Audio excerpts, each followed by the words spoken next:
Uh, how did you begin in masonry? I thought about this, and I was an old mason at 50 years old.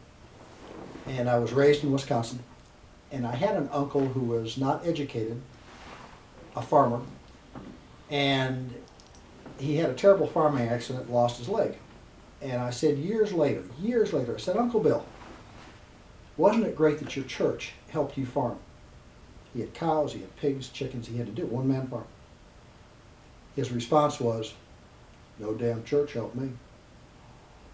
I said, Uncle Bill, weren't the townspeople good to you? As far as, I'm sure they helped you. Never saw a soul. Well, what about your neighbors? Not one of them either. I said, Uncle Bill, who farmed your farm? And he said, my Freemasons Lodge. That stuck. And from that point in time, I became a Freemason in Milwaukee, Wisconsin. Came to Clifford Dual here in North Carolina. And my only question was, where can I work? Where can I serve? What's the lodge that needs the most help? And Clifford Dual came up, of course. And Mike, you and I have paralleled in that venture because I was master there twice.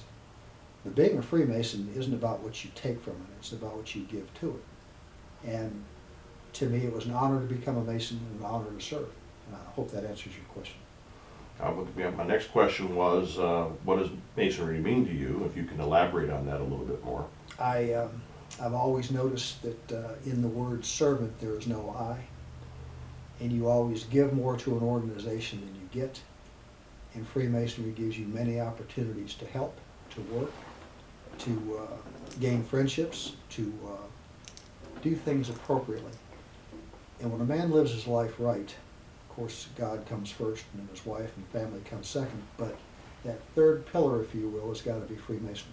It was the Army for years and years, but Masonry filled in beautifully to give me a place and a purpose, man of respect and decency, and the fact is we live by a set of rules that I approve of and live by. You were a member of the York. You are a member of the York Rite, and were the past high priest and illustrious master and commander. And you got your KYCH. How did you get into York Rite, and what made you want to go through the line? Interestingly enough, the first time I ever knocked on the front door of this building, men were working in a red room, and they had no time for me, so I left. Years later, I found that it was an extension of our Blue Lodge here at the Masonic Center. So why not? If the Scottish Rite were down the hallway, I'd have been a Scottish Rite member, but the York Rite was there. And when I learned that the York Rite was the Christian side, at least in part, of Freemasonry, I wanted something to do with that. And of course, I was appalled to see the poor attendance, and I thought, we can do better than this. We can outreach better than this. And then when I went through the line and saw how people worked the parts and the challenges that we had over the years, it was fun. And I gained a whole new set of friends and circumstances with the folks that came out of Robinson County. And as we grew the lodge and had those huge classes, I just really, really enjoyed serving that and being part of that. And that was an experience that I'll never forget. And again, it wasn't for what I could take from it, but what I could give to it. And I think we both prospered for that at those events.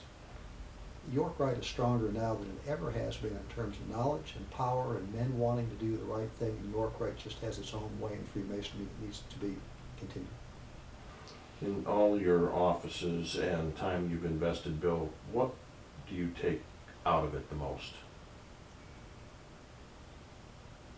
The fraternal order of brotherhood, the fact that even today you can call a brother Master Mason and he'll be there for you. He'll return a call. He'll help you if you need it. I found this fascinating. Al Tanzel is a character, and if you know Al, you can verify that because he's just a man's man. 6'4", 6'5", retired Fayetteville cop, man of few words, comes from the north, talks a little different than the rest of us. I said, Al, I'm getting older, don't have any kids, better look for a place to stay, got to get that nursing home lined up. And he looked at me and he says, as long as I'm alive, you have a place at my house. And meant it. Who says that now? Who believes that? Who really, it came out of his lips? I'm thinking to myself, he means that as sure as he's sitting there. And I found that over and over and over again. Mike, you're an example of it too. You know, you've helped and helped and helped, and people may not reciprocate, but you know what you are, and you know what you do for folks. And the fact is, you're different. Masons are different. And when a man gives you that particular grip, when that man talks about his Masonic journey, you're part of it. You're just part of it. So it hasn't been the offices, it hasn't been leading, it hasn't been all those things that come with it. It's those men that you know are back there that have your back.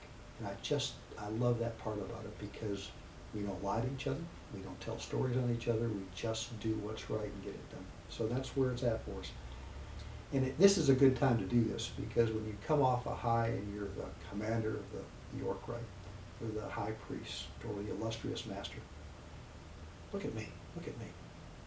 It doesn't mean anything. Those guys that you work with, those situations, that's where it's at. Those men are truly exceptional.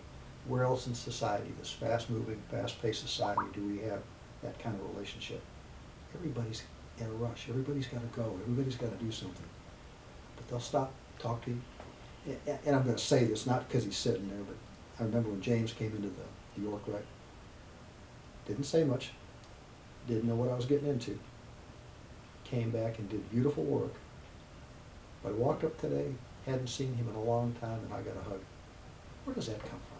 That comes from the fraternity. That's the privilege. That's the privilege.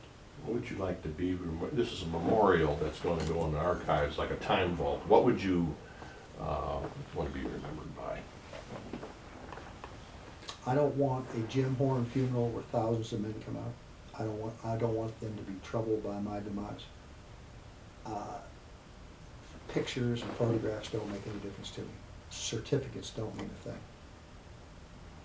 But if at the end of the day a man can look around and say, Bill Washo was a good man, he was a Mason, he was a good man, what more can you ask for? You've got your brotherhood behind you that have said that. What more can a man ask for? Your reputation's everything.